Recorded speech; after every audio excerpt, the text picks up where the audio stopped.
시청자 여러분 안녕하십니까? 뉴스 데일리 베스트 시작합니다. 지난해 법원에 파산 신청을 한 20대 청년들이 역대 최고치를 기록한 것으로 나타났습니다. 사회의 첫 발을 내딛자마자 파산이라는 어떤 경제적 타격과 커다란 상실감을 받은 것인데요. 취업시장은 갈수록 악화되고 대학 등록금을 내기 위해 빌린 학자금 대출, 부동산 가격 상승에 따른 주거비 상승 등으로 과도한 빚을 갚지 못해 개인 파산을 신청하는 20대가 급격히 늘어났다는 분석입니다. 지금 보시는 그래프가 연령대별 개인 파산 접수 현황입니다. 이에 따르면 지난해 20대 884명이 법원에 파산 신청을 해 2019년 833명보다 6.1% 증가했습니다. 연령별 통계를 집계하기 시작한 2011년 20대 파산 신청자가 555명이었던 것과 비교하면 9년 만에 무려 59%나 늘어난 것입니다. 이처럼 암울한 시대를 살고 있는 우리 청년들에 비해 문재인 정권이 천국처럼 느껴지는 사람들도 있습니다. 친문 친여권 인사들이 바로 그 사람들인데 이른바 낙하산 인사라고 하죠. 직무 능력 이런 거 경력 이런 거 상관없이 그냥 친문 친여권에 몸담았거나 현 정권 탄생에 공을 세운 사람들을 공공기관에 내려 꽂는 패단이 거의 심각한 수준에 이르는 것으로 나타났습니다. 빚에 허덕이는 청년들, 사회에 진출하자마자 신용불량자, 파산자로 이런 신세로 살아야 하는 청년들이 넘쳐나는 이 시국에 끼리끼리 자기들 배만 불리고 있다는 건데요. 문재인 정부 출범 이후 올해 8월까지 산업통상자원부 그리고 중소벤처기업부 산하 44개 공공기관 임원으로 재직한 친정부 여권 인사가 164명에 이르고 지난 4년간 이들에게 지급된 연봉수당은 총 228억 원에 달하는 것으로 나타났습니다. 이른바 캠코더 인사라고 하죠. 문재인 대선 캠프 출신, 문재인 정부 코드, 더불어민주당 관련 인사 이들 164명은 모두 캠코더 인사로 드러났습니다. 이들은 대부분 공공기관의 대표, 이사장, 감사, 상임, 비상임 이런 자리를 꿰찼는데 이것도 모자라 이들이 나간 자리에 다시 친여권 인사를 임명하는 이른바 바톤 이어받기, 알받기 낙하산 행태도 심각한 수준에 이르는 것으로 나타났습니다. 몇 가지 사례를 소개해 드릴 텐데요. 정말 참 기가 막힙니다. 여러분 잘 알고 계시는 강원랜드의 사례를 보면 사장, 부사장, 상임, 감사, 사회이사 자리에 모두 친여 정치권 인사들을 내리꽂았습니다.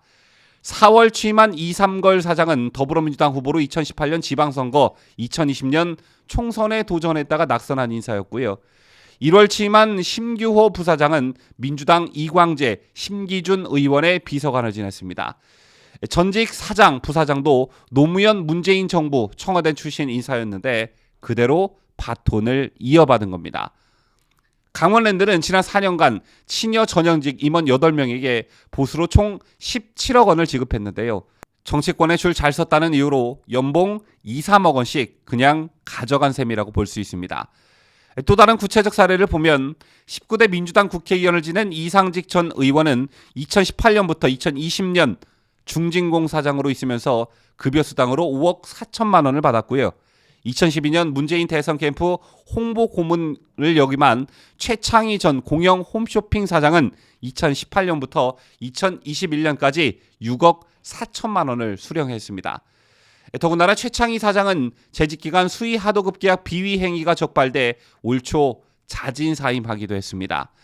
또 민주당 보좌관과 당대표 부실장 등을 지낸 류재섭 한국무역보험공사 전 상임감사는요. 지난해 2억 1천만 원가량을 수령했는데 임기 3년간 총 6억 원 넘게 받은 것으로 나타났습니다.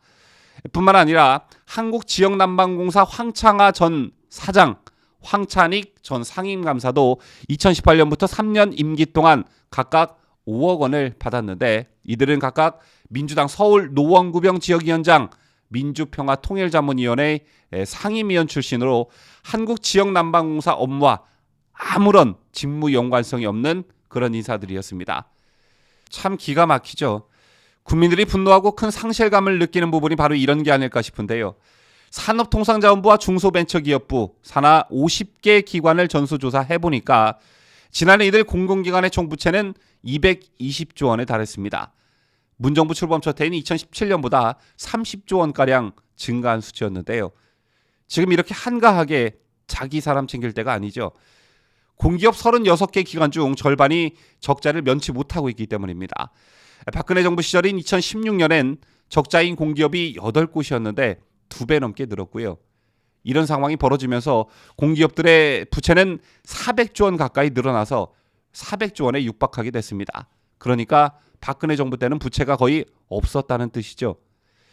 전문가들은 그 이후로 하나같이 방만한 경영을 굽고 있습니다. 보통의 기업들 같은 경우에는 대외 여건이 좋지 않거나 실적이 좋지 못하면 비상경영체제 가동 도구로 절박하게 대응하는데, 공공기관이나 공공기업들은 허리띠를 졸라매기는커녕 지들 연봉 가져갈 거 뭐 다 가져가고 쓸 거 다 쓰고 자기 사람들 심어놓고 이런다는 거죠. 자, 이런 거 다 미래 세대가 짊어져야 할 짐 아니겠습니까? 문재인 정권 임기 내내 빼먹을 거 다 빼먹겠다는 어떤 기생충들과는 달리 우리의 미래 세대들은 싫든 좋든 이 나라에서 살아야 합니다.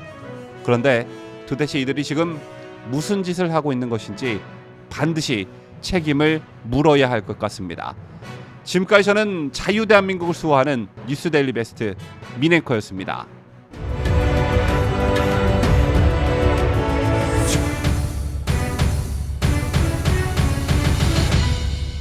함께해요. 뉴스데일리 베스트.